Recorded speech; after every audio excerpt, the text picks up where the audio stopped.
Hello दोस्तों, आप सबका स्वागत है एक बार फिर से एस्ट्रो गुरु चैनल पर। मैं आप सभी के लिए लेकर आया हूं आज कर्क राशि के लिए 2023 कैसा होगा इस विषय पर टैरो रीडिंग, यानी 2023 कैसा रहने वाला है कर्क राशि यानी कैंसर के लिए। आज की इस रीडिंग के लिए दो पाइल्स को बनाया गया है जो आपकी स्क्रीन के ऊपर अब एक साथ दिखाई जा रही हैं। 4 of cups pile number 1, 4 of wands pile number 2। ये दोनों जो कार्ड्स हैं ये दोनों पाइल्स के सिंबॉलिक हैं। दोनों में से जो आपको अच्छा लगता हो उसे अपना पाइल मान लीजिए, उसको अपना मान लीजिए और उसके अकॉर्डिंग उसके रिगार्डिंग आज की रीडिंग को देखिए, ये आपके साथ रेजोनेट करेगी। मैं आपको बता दूं कि ये जो रीडिंग है ये 2023 पूरा कंप्लीट होने तक चलती रहेगी। मतलब ये आपके लिए जनरल रीडिंग की तरह से, टाइमलेस रीडिंग की तरह से 1 साल तक टाइमलेस रीडिंग की तरह से काम करेगी। 23 खत्म होने के बाद ये रीडिंग एक्सपायर, फिर इस रीडिंग का कोई वैल्यू नहीं रह जाएगा, ठीक है। तो इसको आप गाइडेंस के तौर पर बीच बीच में भी देख सकते हैं अगर चाहें तो। जो लोग मुझसे पहली बार जुड़े हैं उन सभी का मैं एस्ट्रो गुरु चैनल पर बहुत बहुत स्वागत करूंगा। आप सभी इस चैनल को सब्सक्राइब जरूर करिए, बेल आइकन को प्रेस करिए, क्योंकि जब आप बेल आइकन को प्रेस करते हैं तो नए वीडियोस की नोटिफिकेशन आपके फ़ोन पर आनी शुरू हो जाती हैं। और मेरे रेगुलर व्यूवर्स और सब्सक्राइबर्स, आप सभी के सहयोग और प्यार के लिए बहुत बहुत आभार। आगे बढ़ने से पहले आपको एक बार बता दूँ कि मैं एक प्रोफेशनल एस्ट्रोलॉजर, एक प्रोफेशनल टैरो रीडर भी हूं। तो आपकी स्क्रीन पर ये नंबर जो आ रहा है इसके ऊपर आप संपर्क कर सकते हैं अगर आपको अपने लिए एक पर्सनल रीडिंग सेशन चाहिए या आप अपनी कुंडली मुझे दिखाना चाहते हैं, बिकॉज मैं एक वैदिक एस्ट्रोलॉजर भी हूं। तो इस नंबर पर आप संपर्क कर सकते हैं। इस नंबर पर आपको कॉल नहीं करना है, केवल मैसेज करना है। मैसेज के थ्रू सारी इन्फॉर्मेशन मेरी टीम मेंबर आपको प्रोवाइड करेगी और आपकी हेल्प कर देगी मेरे साथ आपके सेशन को बुक करने के लिए। तो चलिए आज की रीडिंग को शुरू करते हैं और आपकी पाइल में मिलते हैं।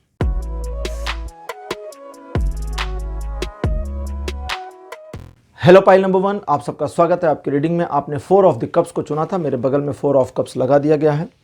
चलिए आज की रीडिंग शुरू करते हैं आपके लिए। लेकिन उससे पहले आपसे एक रिक्वेस्ट करूंगा कि चैनल को आप ये मेरे इस वीडियो को आप लाइक ज़रूर कर लें। चैनल को सब्सक्राइब आपने कर रखा होगा लेकिन इस वीडियो को लाइक भी कर लें। मैं देख रहा हूँ कि नंबर ऑफ़ व्यूज़ और नंबर ऑफ़ लाइक में बहुत मिसमैच है और इसकी वजह से यूट्यूब के एल्गोरिथम में मेरा वीडियो रिकमेंडेशन में नहीं जा पा रहा।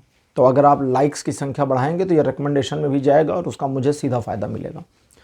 तो अगर इतनी हेल्प आप करेंगे तो बहुत बहुत आभारी रहूँगा आपका। पहला कार्ड आपके लिए है 6 ऑफ वॉन्ड्स।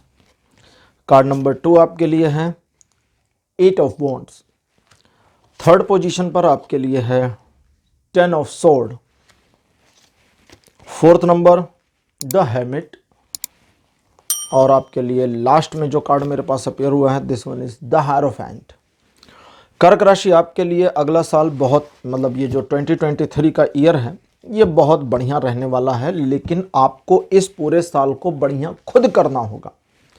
किसी दूसरे व्यक्ति के द्वारा या सुझाए गए तरीकों से करेंगे तो गड़बड़ हो जाएगा। सुझाए गए तरीकों का मतलब, अगर आप अपनी सिचुएशंस में कहीं पर स्टक हो जाते हैं, जैसे पहले की बात कर लें, 2022 में भी काफ़ी कुछ आपने अचीव किया, अच्छे टारगेट्स को बनाया, पैशनेटली काम भी किया, धोखा भी खा लिया और नुकसान भी उठा लिया, तो बहुत कुछ हो गया। तो आपने देखा होगा कि अक्सर दूसरों की बात मानने से नुकसान ज़्यादा, फ़ायदा कम हो जाता है। उस वाले मामले में आपको सेल्फ एनलाइटमेंट की ज़रूरत है। सेल्फ एनलाइटमेंट कैसे लेंगे इसको?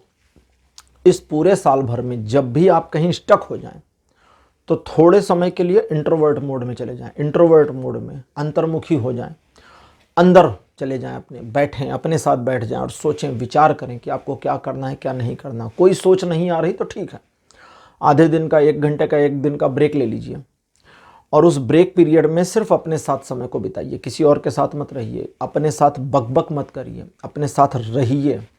कभी कभी अपनी प्रेजेंस को भी फील करिए। हम क्या करते हैं नॉर्मली कि दूसरों से बातें कर रहे होते हैं, हम हमेशा बहिर्मुखी होते हैं, बाहर ही जी रहे हैं जीवन को। कभी कभी अंदर जीना चाहिए। ध्यान की मुद्रा, जो ध्यान की स्थिति होती है, जब आप आंखें बंद करके और जो ध्यान में अंगूठे और ये इंडेक्स फिंगर को, थंब और इंडेक्स फिंगर को जो मिला लिया जाता है, उसका रीज़न ये होता है कि ये जो हमारे थंब हैं ये नॉर्मली बहुत ज़्यादा फोकस खींचते हैं हमारे माइंड का, और हमारे माइंड का अप्रॉक्स 50% एनर्जी हमारे थंब को मैनेज करने में जाता है। ये इतनी बड़ी चीज़ है, साइंटिफिकली भी ये प्रूव हो चुका है। तो इसलिए ध्यान की मुद्रा में जब आप इंडेक्स फिंगर और थंब को मिला लेते हैं तो थंब की मूवमेंट बंद हो जाती है। थंब की ऑटो मूवमेंट जैसे ही बंद होती है, आपका माइंड फोकस करना शुरू करता है जिस चीज़ पर आप एग्जैक्टली चाहते हैं। तो कभी कभी पढ़ाई वढ़ाई करते समय ध्यान वाली ये मुद्रा जो है बना करके, दिख रही होगी ना, ये मुद्रा बना करके ऐसे बैठ जाइए करिए। बुक रखी हुई है, ऐसे बैठ जाइए, ऐसे बैठकर पढ़ लिया करिए। अक्सर इस मुद्रा को जब भी आप बनाएंगे, आंखें बंद करें या ना करें, आप एक कंसंट्रेशन वाली सिचुएशन में आ जाएंगे। तो अंदर की यात्रा कर लें थोड़ी सी, और जब आप अंदर की यात्रा करेंगे तो आपको आपकी समस्या का हल मिल जाएगा, और हर बार मिल जाएगा। ये साल आपको अपने आप को ईगोइस्ट नहीं करना है, जिद में नहीं आना है बिल्कुल भी। अगर आप जिद में आए तो गए। आप जो चाहते हैं, जैसा चाहते हैं, चीज़ें वैसी हो जाएंगी, लेकिन जिद में आएंगे तब नहीं होंगी। और दूसरों को मैनिपुलेट करके अपने पक्ष में मोड़ने की जबरन कोशिश नहीं करनी। लोग आपसे प्रभावित होकर आपके पक्ष में आ जाएंगे। लव के मामलों में, यानी कि जो लव लाइफ आपकी है, उस मामले में आपको कुछ उतार चढ़ाव का सामना, और कुछ मामलों में आपको आपके पैरामीटर्स हैं उस पर आपका पार्टनर खरा ना उतरे, आपकी पार्टनर खरी ना उतरे, इसकी प्रॉब्लम हो सकती है। लेकिन अगर आपके पार्टनर के साइड से देखा जाए तो ये सब आपके ईगो की वजह से होगा। तो अगर ईगो को मैनेज करेंगे तो पार्टनर की ओर से दिक्कतें कम से कम आएंगी। अब लेते हैं ओरेकल कार्ड और देखते हैं कि आज ओरेकल योगिक पाथ आपके लिए क्या इंफॉर्मेशन देते हैं।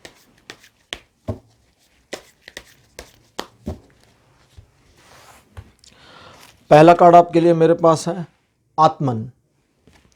सेकंड पोजीशन पर, छूट गया वो वाला, आपके लिए है माता लक्ष्मी। कार्ड नंबर 3 आपके लिए अपीयर हुआ है मणिपुर। फोर्थ पोजीशन पर थॉमस। कार्ड नंबर 5 लास्ट में आपके लिए भगवान श्री कृष्ण। भगवान श्री कृष्ण का जो जीवन है ये बहुत डाइवर्सिफाइड रहा है, ठीक है, जिनके बारे में हम कहते हैं कि कृष्ण कब क्या कैसे करेंगे किसी को नहीं पता। कब क्या करेंगे कैसे करेंगे किसी को भी नहीं पता। ठीक है, चलिए शुरू करते हैं। ओरेकल कार्ड देखिए, आत्मन का जो कार्ड है, अगर आप इस कार्ड की इमेज को देखें तो ये ध्यान की मुद्रा आ गई। अभी मैं आपको वही समझा रहा था कि आपको अंदर जाना है, अंदर भीतर मुड़ जाइए। जितना आप भीतर मुड़ेंगे उतना आपको रियलाइज हो जाएगा, उतना आपको इंट्यूशन आ जाएगा, उतना एनलाइटमेंट हो जाएगा कि अब क्या करना है। तो जब फंसे भीतर मुड़ जाइए, इसको ध्यान रखिए। एकदम चाबी आपकी है ये, ताला खोलिए और अंदर, ठीक है। धन के मामले में अपने आप को बहुत संतुलित विचार वाले व्यक्ति के तौर पर रखना है। दिखावे से बचना है, अनायास के खर्च से बचना है, और साथ ही साथ अनैतिक रूप से धन कमा लेने से भी बचना है। कहीं से मुझे फटाक से मिल जाए पैसा, वो वाली सिचुएशन नहीं लेकर आनी है ना। सट्टे वट्टे में मत लगा दीजिएगा कि अरे भाई 1 लाख लगाओ 1 करोड़ पाओ, पता लगा वो 1 लाख गया, पता नहीं कहाँ पर, ठीक है। तो उस तरह की चीज़ों में अपने पैसों को नहीं डालना है ना। आजकल तो टीवी पर भी ऐड आने लगे हैं ना, कुछ एप्लीकेशंस ऐसी आ गई हैं जो जुआ खिला रही हैं, सीधे सीधे उसको जुआ ही कहते हैं, गैम्बलिंग करा रही हैं, और उनके वो बताते भी हैं कि इसमें पैसों का जोखिम होता है। बड़े सज्जन लोग हैं, देखिए कितने सज्जन हैं, बताते भी आपके पैसे डूब सकते हैं, है ना, लेकिन वो सोफिस्टिकेटेड वर्ड में बताते। तो आपको लक्ष्मी जी कहती हैं यहाँ ध्यान रखिएगा। ध्यान क्यों रखना है अब वो भी समझिए। डर की वजह से, घबराहट की वजह से, एंजाइटी की वजह से, जल्दबाजी की वजह से, सब कुछ हार जाने के भय की वजह से, सब बचाने के चक्कर में एक्चुअली सब गंवा देंगे। तो ये चीज़ नहीं करनी है। जब डर आए तो क्या करना है, चुप रहिए, थोड़ा रुकिए ना, थोड़ी देर डरिए भाई। घबराहट आ गई, डर लीजिए। ऑफिस में हैं, बॉस ने कहा निकाल देंगे तुम्हें हम। अब आप उल्टा पुल्टा वहीं शुरू, और पता चला कुछ ऐसा और ब्लंडर हुआ कि सचमुच निकाल दिया। उन्होंने कहा निकाल देंगे तुम्हें, तुम्हारा काम सही नहीं है, ठीक है। जैसे मेरे एक फ्रेंड के बारे में बताऊं, छुट्टी पर गया था। अब वो छुट्टी पर गया था तो उसके बॉस ने उसको एक मैसेज किया कि सीनियर ने मैसेज किया है कि why should we continue with this person, हम इसके साथ कंटिन्यू क्यों करें, इसने तो इतनी गड़बड़ कर रखी है। क्योंकि कुछ प्रॉब्लम फंसी, कुछ प्रॉब्लम्स मिली। अब वो तो छुट्टी पर था, लैपटॉप वैपटॉप सब ऑफिस में। तो उसने अपने बॉस को फ़ोन किया, बोला ठीक है, उन बोल रहे हैं निकाल देंगे, मैं आता हूँ, फिर मैं बताता हूँ। रायता फैला है, अभी फैला रहने दीजिए, मैं आता हूँ, मैं समेट लूँगा, क्योंकि मुझे पता है कहाँ से फैला है और कैसे समेटना है। आप बस अपना वाला बचा के रखिएगा कि आपके ऊपर ना कुछ इशू आए। मेरा वाला है, उनको बता दीजिए, गया हुआ बंदा वापस आएगा, एक्सप्लेनेशन दे देगा। छुट्टी को उसने आराम से एंजॉय किया। छुट्टी पर गया था, बाहर चला गया था। 3-4 दिन के बाद ऑफिस गया, बॉस ने बुलाया, क्या क्या है, उसने लैपटॉप लिया, दिखाया, बोला ये देख लीजिए, ये सारा इशू है। मेरी कोई गलती वलती नहीं है जी, आपको बस मालूम नहीं था कि ये इशू है।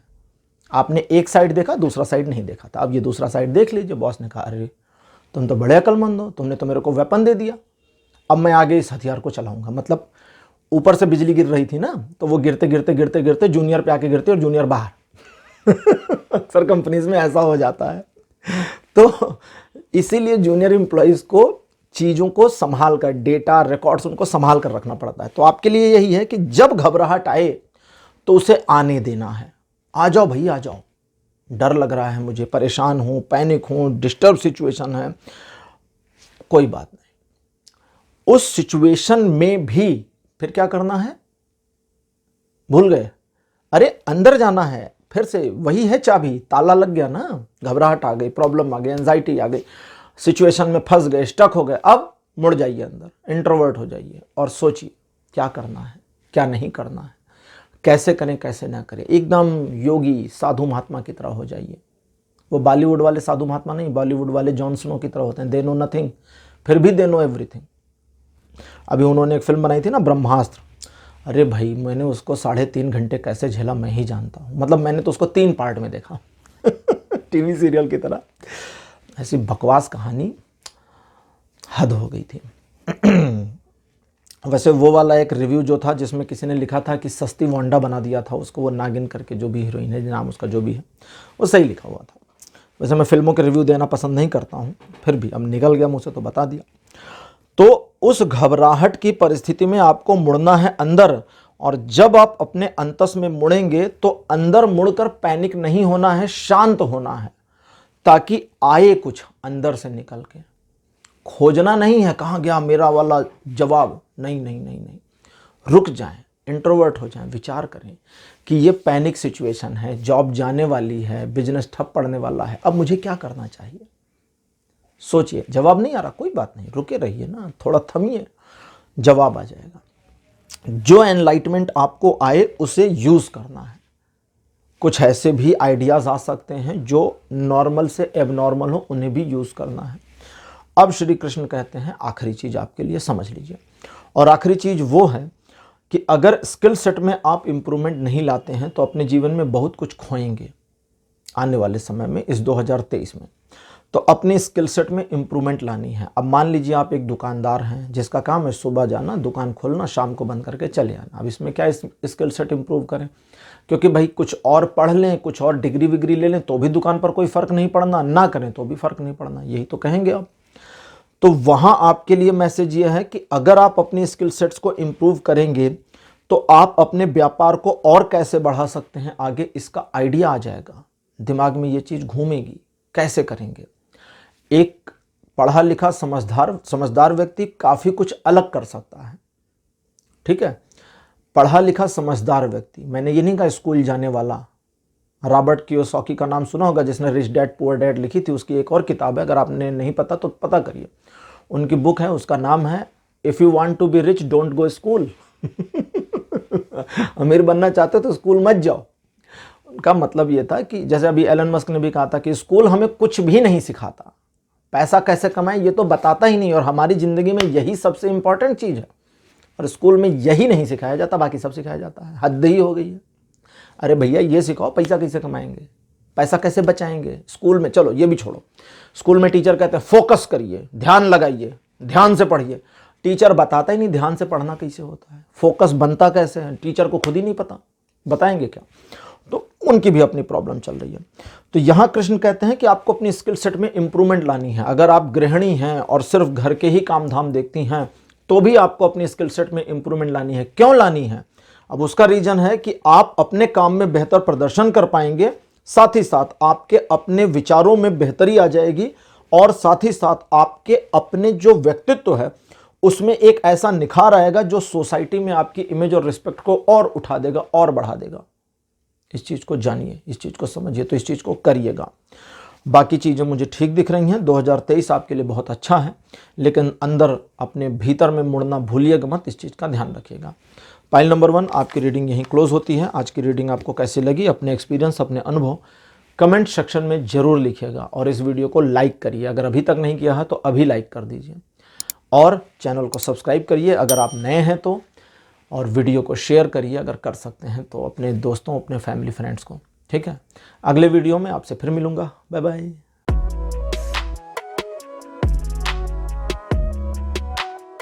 हेलो पाइल नंबर 2, आप सबका स्वागत है। आपकी रीडिंग में आपने 4 ऑफ वॉन्ड्स को चुना था। मेरे बगल में 4 ऑफ द वॉन्ड्स लगा दिया गया है। थोथ टैरो डेक से ये कार्ड लिया गया है आज का जो सिंबॉलिक है।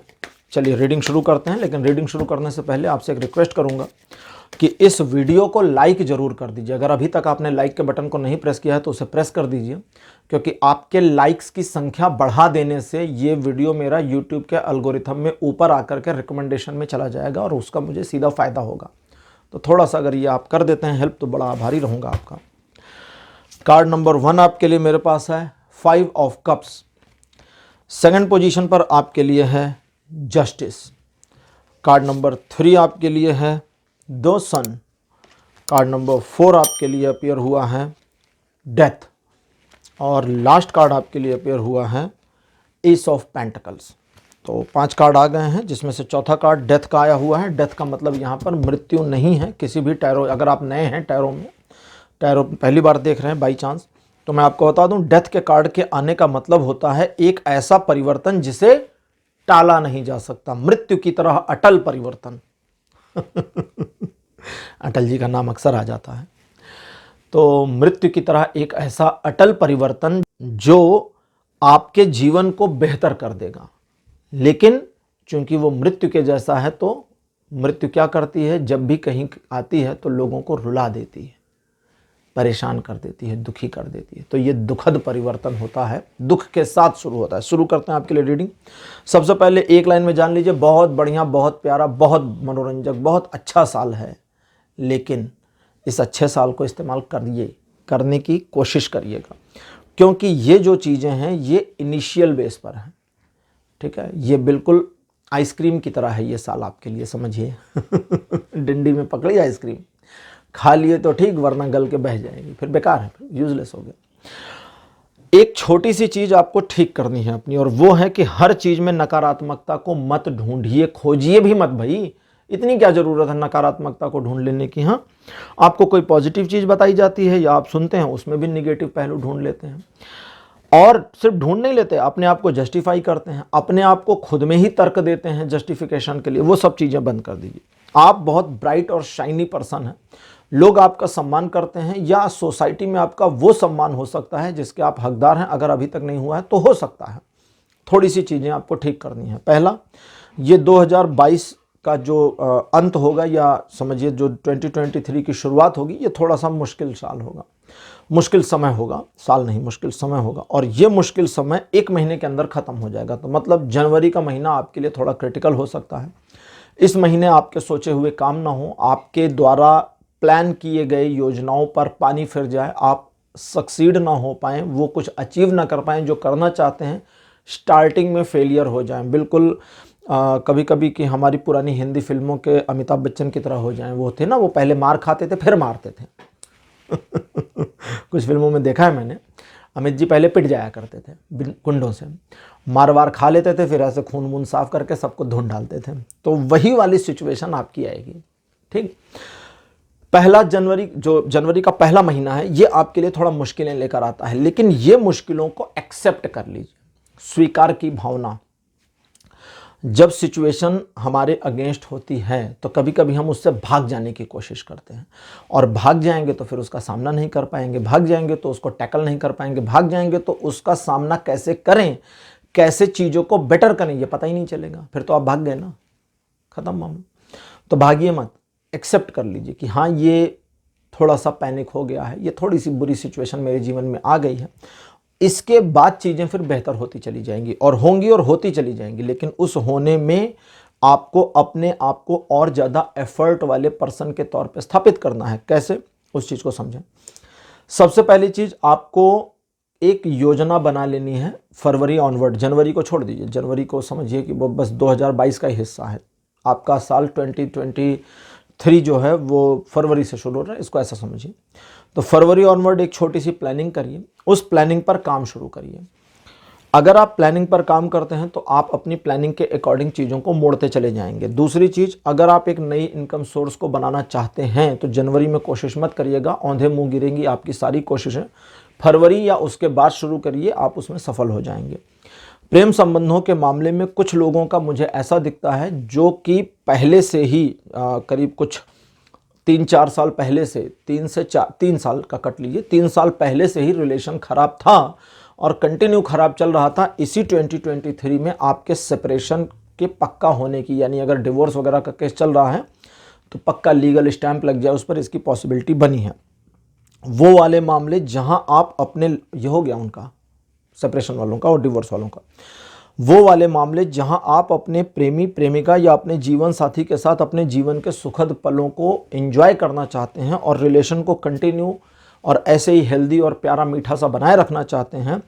आप भी इस चीज़ को जानें कि जनवरी के महीने में आपको अपने साथी से झगड़ा नहीं करना है। याद रखिएगा, आपके साथी ने आपको कहा तुम बुद्धू लग रही हो, ठीक है, बुद्धू भी क्यूट होती है, स्माइल कर लीजिए, ठीक है। आपकी पत्नी आपको कहती है यार तुम्हारी तो समझ में कुछ नहीं आता, उसको बोलो ठीक है देवी, तभी तो तुमसे शादी करी है, ताकि तुम ज़्यादा समझो और मुझे समझाओ।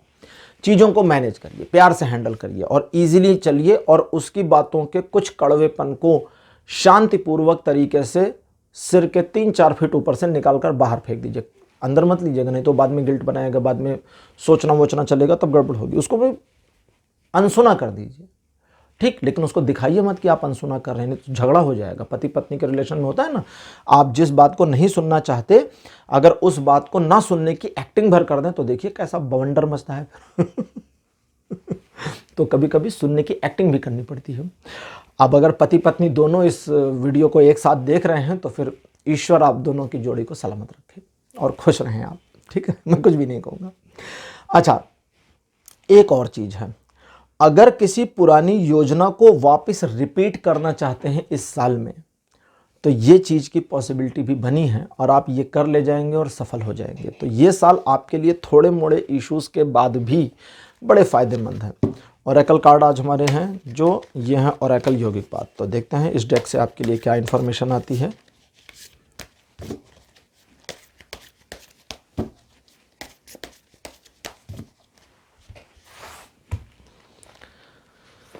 पहला कार्ड आपके लिए मेरे पास माता सरस्वती, सेकंड पोजीशन पर आपके लिए प्राण,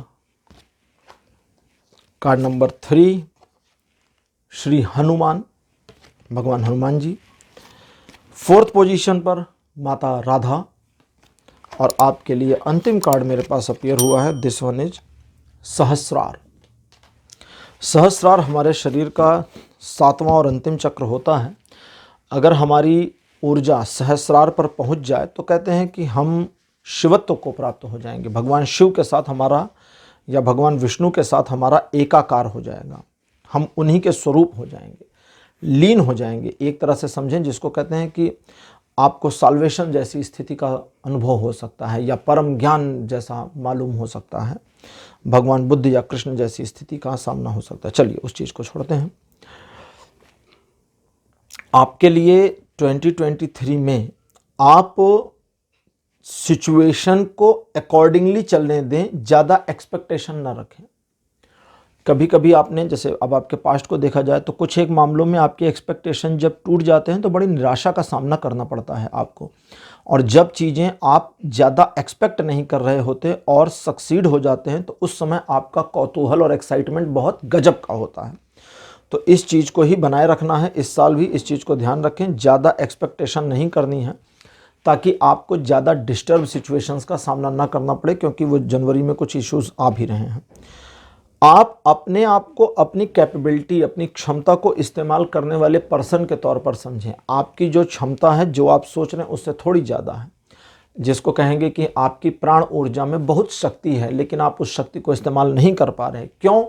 क्योंकि डरते बहुत हैं, घबराते बहुत हैं। और जो ये पैनिक सिचुएशन है, जो ये डर, जो ये घबराहट है, ये चीज़ों को आपके पक्ष में आने से और मोड़ने से रोक देता है। और इस पूरे मामले में देवी सरस्वती के अकॉर्डिंग आप अपने आप को अगर आगे नहीं बढ़ाएंगे, कहती हैं अगर तुम आगे नहीं बढ़ोगे और अपने आप को आगे नहीं धकेलोगे तो पीछे हटने के अलावा कोई मार्ग नहीं है, क्योंकि तुम रुक नहीं सकते ना भाई। वो कहती हैं आप रुक नहीं सकते, आपको या तो आगे जाना है या तो पीछे हट जाइए।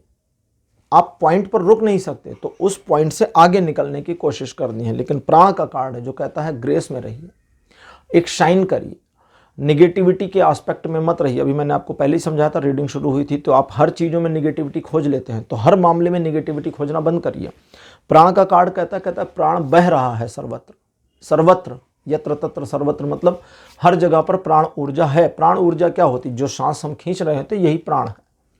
इसको योग में जो योगाभ्यास की क्रियाएं होती हैं या जो प्राणायाम होता है, प्राणायाम। अब प्राणायाम में क्या करते हैं, चलिए शब्द से ही समझा देता हूं, बहुत आसान होगा। आपने सुना होगा प्राणायाम की क्रिया क्या होती है? सांस लेने और छोड़ने की क्रिया को हम प्राणायाम कहते हैं। प्राण और आयाम, प्राण के आयाम में तल्लीन हो जाना या प्राण को एक आयाम के साथ में, एक रिदम के साथ में इस्तेमाल करना प्राणायाम हुआ। सांस लीजिए और छोड़िए, लेकिन तरीका है, उसके तरीके के अकॉर्डिंग अगर छोड़ते हैं तो वही हवा जो आप खींच रहे हैं वो प्राण ऊर्जा की तरह से आपको एम्पावरमेंट दे देती है। अब और कठिन उस पर नहीं जाऊंगा, सरल पे ही रहते हैं, टैरो पर ही रहते हैं, ठीक है।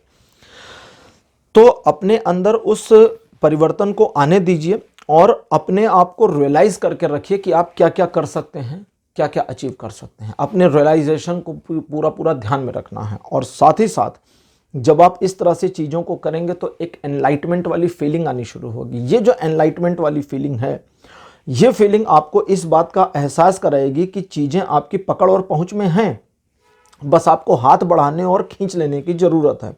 लेकिन उन मामलों का क्या करें जो मामले छूट रहे हैं हाथ से और निकल रहे हैं, तो उन मामलों के बारे में श्री हनुमान जी का कार्ड और माता राधा का कार्ड, जो दोनों की इंटरप्रिटेशन इक्वल क्लब होकर आती, वो है कि वो चीज़ जो तुम्हें छूटती हुई दिखती है वो तुम्हारी थी नहीं भाई।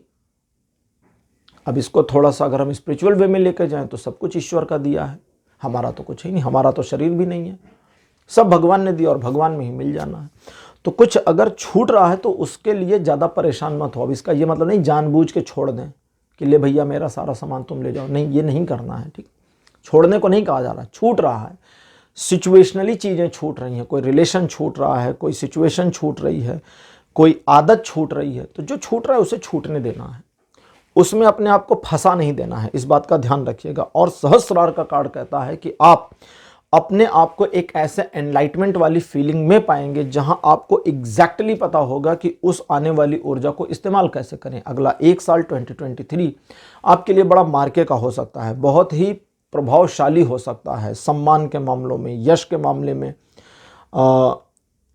धन के मामले में, पारिवारिक सौहार्द के मामले में, ठीक है।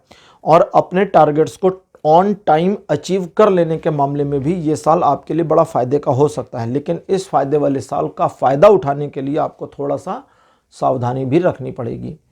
तो जो इशू जनवरी में आए उसे ईजिली संभालिए, मैनेज करिए, उससे ओवरकम करिए और फरवरी ऑनवर्ड अपनी तरक्की के राह पर आगे बढ़ जाइए।